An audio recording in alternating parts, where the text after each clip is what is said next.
Hello दोस्तों, स्वागत है आपका स्टडी प्रमोटर्स में और मैं हूं आपकी हिंदी वाली दीदी। दोस्तों, आज के इस वीडियो में हम अध्ययन करेंगे हिंदी साहित्य का इतिहास का नामकरण एवं काल विभाजन। दोस्तों, इससे पहले हमने हिंदी साहित्य के इतिहास लेखन परंपरा का व्यवस्थित क्रम से अध्ययन किया है और आज इस वीडियो में हम नामकरण एवं काल विभाजन का भी व्यवस्थित क्रम से अध्ययन करेंगे। तो दोस्तों, अभी तक आपने इस चैनल को सब्सक्राइब नहीं किया है तो सब्सक्राइब कर ले और साथ ही बेल आइकन को भी हिट कर दे ताकि जब भी हम कोई वीडियो अपलोड करते हैं तो उसका नोटिफिकेशन सीधे आप तक पहुंचता रहे। और यदि आपको यह वीडियो अच्छा लगता है तो वीडियो को लाइक करें और अपने दोस्तों के साथ शेयर करें और हमें कमेंट करके भी ज़रूर बताएं। तो चलिए शुरू करते हैं अब हम इस हिंदी साहित्य के नामकरण एवं काल विभाजन को। दोस्तों, जब हम हिंदी साहित्य के इतिहास लेखन परंपरा का अध्ययन कर रहे थे तब हमने आपको बताया था कि हिंदी साहित्य का सबसे पहले इतिहास ग्रंथ गारसा दत्त तासी ने लिखा था, तो हम वहीं से प्रारंभ करेंगे। तो देखिए, गारसा दत्त तासी ने हिंदी साहित्य का इतिहास ग्रंथ लिखा था, इस्तेवार द ला लिटरेच्यूर एंदुई हिंदुस्तानी। ठीक है, और इनकी जो पद्धति थी वो वर्णानुक्रमी थी और इन्होंने क्या किया था कि काल विभाजन का कोई प्रयास ही नहीं किया था। ठीक है, और उसके बाद से ये फ्रेंच के विद्वान हैं और इन्होंने फ्रेंच में ही अपने इतिहास ग्रंथ को लिखा था। और ठीक है, और फिर उसके बाद से आपके आते हैं शिव सिंह सेंगर। इन्होंने हिंदी में अपना इतिहास ग्रंथ लिखा जिनका इतिहास ग्रंथ का नाम है शिव सिंह सरोज। ठीक है, और इन्होंने भी वर्णानुक्रमी पद्धति का अनुसरण किया और इन्होंने भी क्या किया, काल विभाजन का कोई भी प्रयास नहीं किया। इतना इनके विषय में ध्यान रखेंगे। और उसके बाद से आपके तीसरे नंबर के जो विद्वान हैं जॉर्ज ग्रियर्सन, इन्होंने जो इतिहास ग्रंथ लिखा उसका नाम है the modern vernacular literature of Hindustan. तो इनका जो इतिहास ग्रंथ है वह अंग्रेजी में लिखा गया है और इन्होंने क्या किया, कालानुक्रमी पद्धति का इन्होंने प्रयोग किया। ठीक है, और इन्होंने पहली बार काल विभाजन का प्रयास किया है और जो इसका प्रत्येक अध्याय है वह एक काल खंड को व्यक्त करता है। ठीक है, तो पहले आपके जॉर्ज ग्रियर्सन हैं, फिर शिव सिंह सेंगर हैं। इन दोनों ने कोई भी काल विभाजन का प्रयास नहीं किया। जॉर्ज ग्रियर्सन जो है वो काल विभाजन का प्रयास पहली बार करते हैं और इनका जो प्रत्येक अध्याय है वह एक काल खंड को व्यक्त करता है। ठीक है, और इन्होंने 11 अध्यायों में हिंदी साहित्य के इतिहास को व्यक्त किया है। ठीक है, और वो 11 अध्याय क्या है उन्हें देखते हैं। ठीक है, तो इन्होंने क्या किया, सबसे पहले चारण काल कहा। जैसे आदिकाल को समझ लीजिए कि इन्होंने चारण काल कहा और इसकी जो समय सीमा बताई वो 700 से 1300 ईस्वी तक इन्होंने बताई। ठीक है, और जो दूसरा इनका अध्याय है वह है 15वीं सदी का धार्मिक पुनर्जागरण काल। ठीक है, और तीसरा जो है जायसी की प्रेम कविता। ठीक है, और चौथा जो है वह है कृष्ण संप्रदाय और पांचवा मुगल दरबार, छठवां तुलसीदास और सातवां प्रेम काव्य और आठवां जो है तुलसीदास के अन्य परवर्ती। ठीक है, तो इन्होंने 11 अध्यायों में विभक्त किया और वो 11 अध्याय में 8 अध्याय ये हैं जिसमें इन्होंने कहा कि चारण काल, 15वीं सदी का धार्मिक पुनर्जागरण काल, जायसी की प्रेम कविता, कृष्ण संप्रदाय, मुगल दरबार, तुलसीदास प्रेम काव्य और तुलसीदास के अन्य परवर्ती। ठीक है, उसके बाद से इनका और जो इन्होंने विभाजन किया था 9वें नंबर का देखिए, तो इन्होंने क्या किया, 9वें नंबर का 18वीं शताब्दी नाम रखा। ठीक है, और जो 10वां है इनका कंपनी के शासन में हिंदुस्तान। ठीक है, कंपनी के शासन में हिंदुस्तान और विक्टोरिया के शासन में हिंदुस्तान, यह 11वां इनका कालखंड है। तो दोस्तों, इस प्रकार से इन्होंने पहली बार प्रयास किया है काल विभाजन का। ठीक है, तो फिर भी इतना बड़ा काल विभाजन इनका कोई वो मायने नहीं रखता है। तो इसके विषय में विद्वानों ने क्या किया, आलोचनाएं बड़ी की हैं। तो विद्वानों ने क्या आलोचना की वे देखते हैं। ठीक है, तो इनका आलोचना हुआ है। तो देखिए, काल विभाजन में वैज्ञानिकता का अभाव है। ठीक है, इन्होंने जो काल विभाजन किया वो वैज्ञानिकता के आधार पर नहीं किया। ठीक है, और अध्यायों की संख्या अधिक होने से उसे काल विभाजन मानना उपयुक्त नहीं। ठीक है, तो अध्यायों की संख्या 11 है, तो इस प्रकार विद्वान कहते हैं कि इनकी अध्यायों की संख्या अधिक है और इस कारण इसे काल विभाजन नहीं माना जा सकता। ठीक है दोस्तों, अब हम देखेंगे आपके मिश्र बंधु विनोद ने क्या काल विभाजन किया है। देखिए, मिश्र बंधु जो हैं उन्होंने भी काल विभाजन किया है।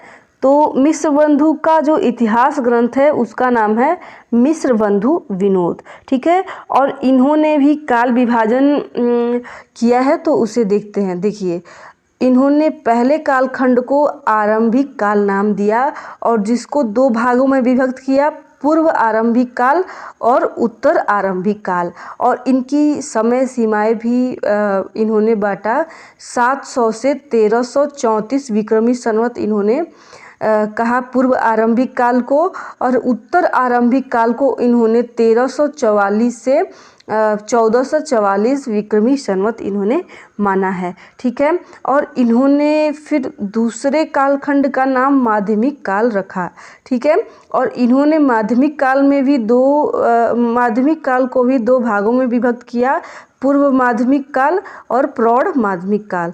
तो पूर्व माध्यमिक काल का इन्होंने क्या किया, 1445 से 1560 विक्रमी संवत इन्होंने इसका विभाजन किया। ठीक है, और उसके बाद से प्रौढ़ माध्यमिक काल को इन्होंने 1516 से 1561 से इन्होंने क्या किया, 1580 तक इन्होंने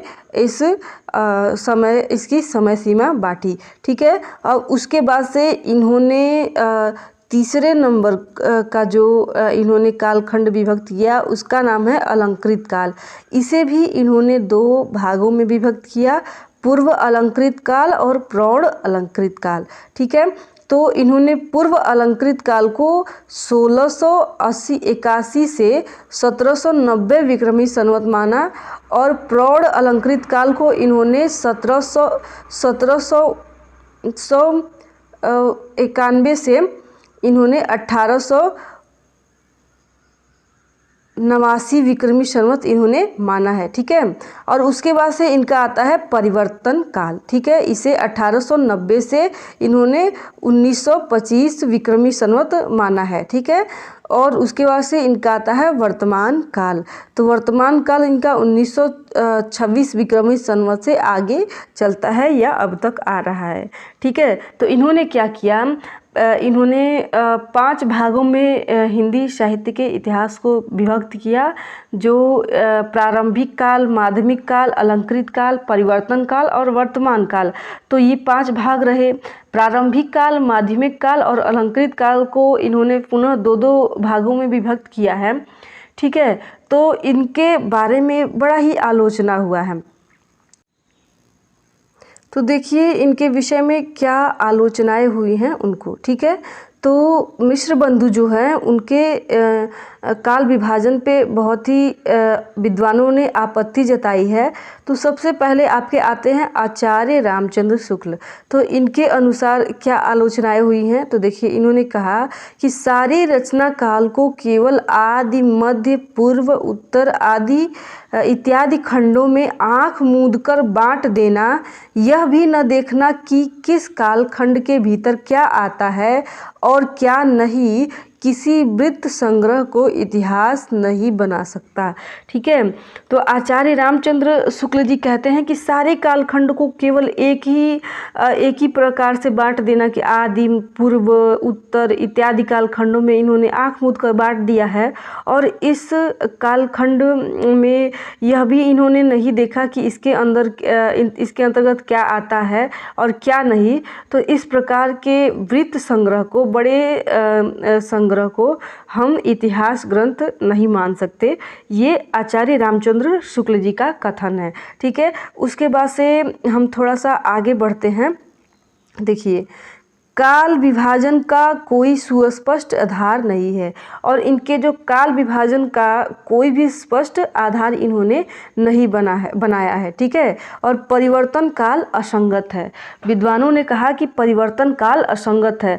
हमेशा परिवर्तन होता रहता है। तो इस प्रकार से देखा जाए कि किसी भी कालखंड का नाम परिवर्तन काल रखा जाए तो ये सही नहीं है। ठीक है, और भी इनके बारे में काफ़ी कुछ विद्वानों ने आलोचनाएं की है कि जैसे कि कालखंडों के जो नामकरण हैं वह एक जैसी नहीं है, अर्थात इसकी एक जैसी पद्धति नहीं अपनाई गई है। तो इस प्रकार के विद्वानों ने इनकी काफ़ी आलोचनाएं की हैं। ठीक है, उसके बाद से आपके 5वें नंबर के आते हैं आचार्य रामचंद्र शुक्ल। देखिए, आचार्य रामचंद्र शुक्ल ने भी इसको हिंदी साहित्य के इतिहास को कई 4 भागों में बांटा है। ठीक है, तो इनके विषय में थोड़ा सा हम देखते हैं। देखिए, आचार्य रामचंद्र शुक्ल और इनका जो इतिहास ग्रंथ है वह है हिंदी साहित्य का इतिहास। तो देखिए, इन्होंने अपने साहित्य इतिहास को 4 भागों में विभक्त किया है। इन्होंने अपने हिंदी साहित्य के इतिहास को 4 कालखंडों में विभक्त किया है। ठीक है, और सबसे व्यवस्थित क्रम में इन्होंने विभक्त किया है। ठीक है, और इनका जो इतिहास ग्रंथ है उसे भी बहुत ही व्यवस्थित क्रम का इतिहास ग्रंथ माना जाता है।